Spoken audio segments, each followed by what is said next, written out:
Hello दोस्तों, आज मैं प्राची के साथ आपको आज की स्टोरी बोलोगी। फिर स्टार्ट करते हैं कहानी। Time pass. सुबह के 10 बज रहे थे और मैं रोज की तरह अपने कार्यालय पहुंच चुका था। अर्दली मेज पर डाक रख गया था, जिसमें अधिकतर खाकी रंग के सरकारी लिफाफे या आम आदमी के कुछ प्रार्थना पत्र होते, जिन्हें वो लोग जाने कितनी आशाओं से लिखते होंगे कि कलेक्टर साहब के पास चिट्ठी पहुंच गई तो काम हो जाएगा। बेचारे, अगर सिस्टम को समझते तो इतनी आशाएं न करते। मैंने अनमने ढंग से लिफाफों के ढेर को देखा कि एक रंगीन लिफाफे ने मेरा ध्यान बरबस ही आकृष्ट कर लिया। बिल्कुल ऐसा लग रहा था जैसे शहर से किसी पहाड़ी गांव जाने वाली सामान्य स्थानीय लोगों से भरी बस की खिड़की से कोई विदेशी टूरिस्ट कौतूहल भरी निगाहों से बाहर झांक रहा हो। वो सरकारी या आम आदमी की चिट्ठी नहीं, बल्कि हैंडमेड पेपर का सुर्ख प्याजी रंग का कलात्मक लिफाफा था, जिसे मैंने लपक कर उठाया और अधीरता से प्रेषक का नाम ढूंढा, मगर मायूसी ही हाथ लगी। बस मार्कर पेन से कलात्मक हस्तलिपि में श्री देवेश चंद्र, अपर जिलाधिकारी, फैजाबाद ही लिखा था। तुरंत लिफाफा खोलने हेतु अधीर होते अपने मन को किसी प्रकार मैंने नियंत्रित कर उस उत्सुकता बढ़ाते लिफाफे को रख लिया कि घर पर ही इत्मीनान से देखूंगा। घर पहुंचते ही पेपर कटर से बहुत सावधानी और प्यार से लिफाफा ऐसे खोला कि जरा सा गलत कट कहीं प्रेषक की भावनाओं को आहत न कर दे। नाम ढूंढने को आतुर निगाहें सबसे पहले पत्र के अंत में पहुंच गई। आपकी डॉली। पढ़ते ही मुझे किन भावनाओं के ज्वार ने घेर लिया, कह नहीं सकता। डॉली का पत्र, वो भी इतने अंतराल के बाद। मेरा पता उसे कैसे मिला, उसके क्या हाल हैं, आजकल क्या कर रही है। इन्हीं सवालों के जवाब जानने के लिए उत्सुकतावश मैं पत्र पढ़ने लगा। आदरणीय सर। सर, यह आदरणीय न तो शब्द मात्र है और न ही कोई औपचारिक संबोधन। आज मैं यह फील कर पा रही हूँ कि आपके प्रति मेरे मन में कितना आदर है। सर, आपके आशीर्वाद, प्रयास और गाइडेंस का ही परिणाम है कि मैं एमबीबीएस हो गई हूँ और इसका पूरा क्रेडिट आपको ही जाता है। अगर आप मेरे जीवन में न आए होते तो मैं आंधी में सूखे पत्ते सी जाने कहाँ खो गई होती। सर, यह सफलता तो कुछ भी नहीं है। आपने जिस तरह मुझे और मेरे जीवन को बदल दिया है, उसके लिए मैं हमेशा आपकी एहसानमंद रहूंगी। सर, आप ही मेरे फ्रेंड, फिलोसोफर और गाइड हैं। मुझे लगा मैं आगे कुछ न पढ़ सकूंगा। पता नहीं, डॉली की सफलता की खुशी थी या उसकी भावनाएं, मुझे दिया जा रहा श्रेय था या पुरानी स्मृतियों का झंझावात, लेकिन मेरी मनोदशा जाने कैसी हो गई थी। बाहर आकाश में काले बादल घिर रहे थे और बिजली चमक रही थी, पर उससे कहीं अधिक तेजी से मेरे मन का मौसम बदल रहा था। एकाएक खिड़की से आती तेज हवाओं से मेरे हाथ में पत्र प्रकंपित होने लगा, पर उससे कहीं अधिक वेग से प्रकंपित होता मेरा मन कहां कहां भटकते हुए मेरे उस अतीत में पहुंच गया, जो अवचेतन में आज भी चैतन्य था। मैंने अपने गांव में रहकर इंटरमीडिएट परीक्षा प्रथम श्रेणी में उत्तीर्ण करने के साथ मेरिट में भी स्थान पाया था।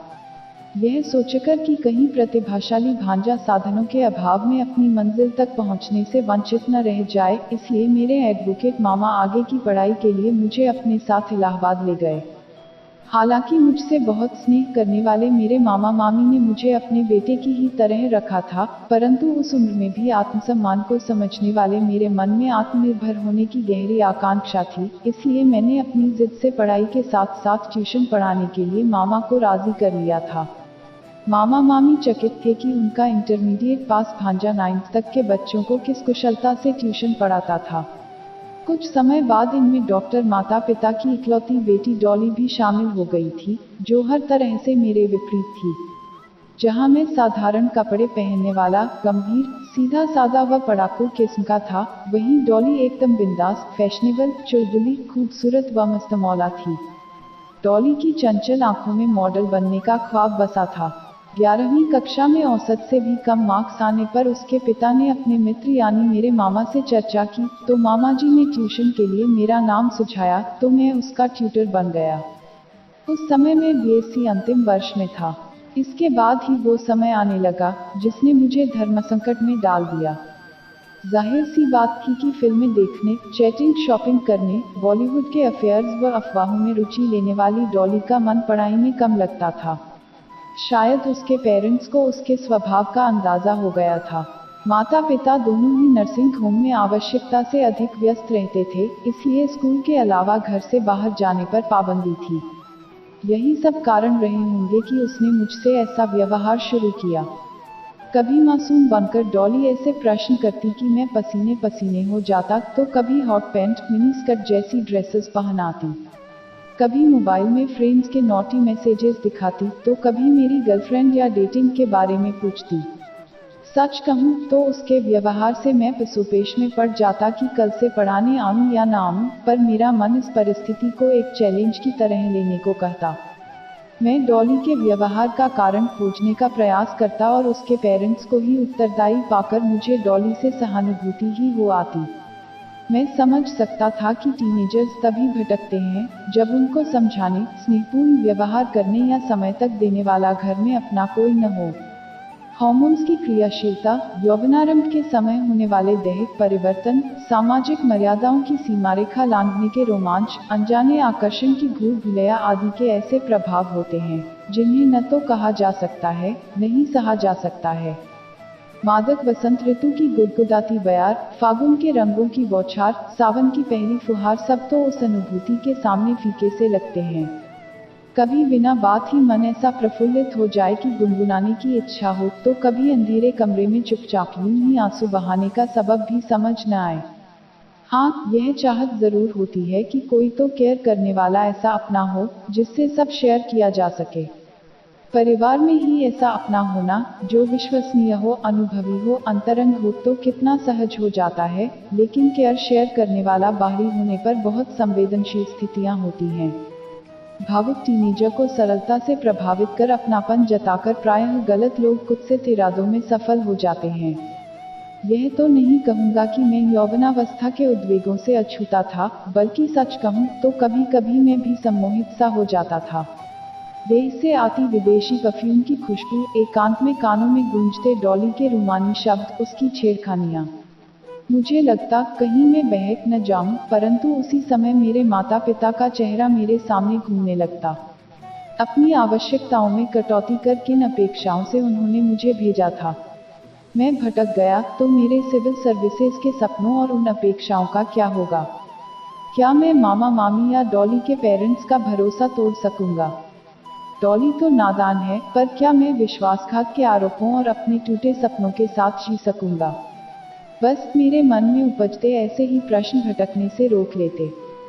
सच तो यह भी है कि मुझे विश्वामित्र व मेनका का प्रसंग जीवंत होता सा लगता। उस दिन तेज बारिश में छतरी के बावजूद मैं भीग गया था। मुझे भीगा देखकर डॉली ने छत पर म्यूजिक लगाकर रेन डांस का प्रस्ताव रखा।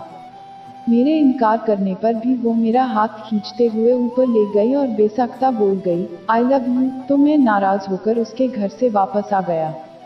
उस दिन मेरी उलझन चरम पर थी। मेरे मन ने कहा कल से बिना कुछ कहे डॉली की ट्यूशन बंद, लेकिन मेरी दीवार पर लिखी सूक्तियों में से वो सूक्ति जैसे चमक उठी कि अंधकार को धिक्कारने से बेहतर होता है कि दीप प्रज्वलित किया जाए। तब मेरे पास मोबाइल फोन भी न था। मैंने तुरंत कागज पेन उठाकर पत्र लिखना आरंभ किया। प्रिय डॉली, यह प्रिय न तो शब्द मात्र है और न ही कोई औपचारिक संबोधन। मुझे पता है तुम्हारे मन में कहीं न कहीं मेरे प्रति कोई आकर्षण है। तुम भी मुझे प्रिय हो, परंतु उस रूप में नहीं जैसा तुम समझ रही हो। जैसे किसी परिवार के सदस्य एक दूसरे को प्रिय होते हैं, वैसे ही मैं तुमको भी अपना समझता हूँ। बस तुमको यह पता होगा कि तुम्हारे पेरेंट्स मुझे न केवल अपने परिवार का ही एक सदस्य मानते हैं, बल्कि मुझ पर कितना विश्वास भी करते हैं। उनको तुमसे भी कितनी अपेक्षाएं हैं। वे तो बस यही समझते हैं कि तुम में बचपना बहुत है। तुम चंचल, स्पष्टवादी व बहिर्मुखी हो, पर उनको तुम पर बहुत विश्वास है। मुझे पता है, ऐसे नेचर के बावजूद तुम भीतर से कितनी अकेली हो, कितना इनसिक्योर फील करती हो, क्योंकि सोशल गैदरिंग एंजॉय करने और पार्टियों में चहकने वाले प्रायः अंदर से तन्हा होते हैं। मुझे पता है तुम किसी अपने को तलाशती रहती हो, जो तुमको समझ सके, तुमको चाहे, सराहे और तुम भी उसको चाहो, पर यह मत भूलो कि भावनाओं की चंचल सरिता में बहते हुए इमोशनल फूल बन जाना समझदारी नहीं होती। और प्रेम के बारे में तुम क्या जानती हो? तुम्हारे जैसे लोग जिसे लव कहते या समझते हैं, वो दरअसल टाइम पास से अधिक कुछ भी नहीं होता।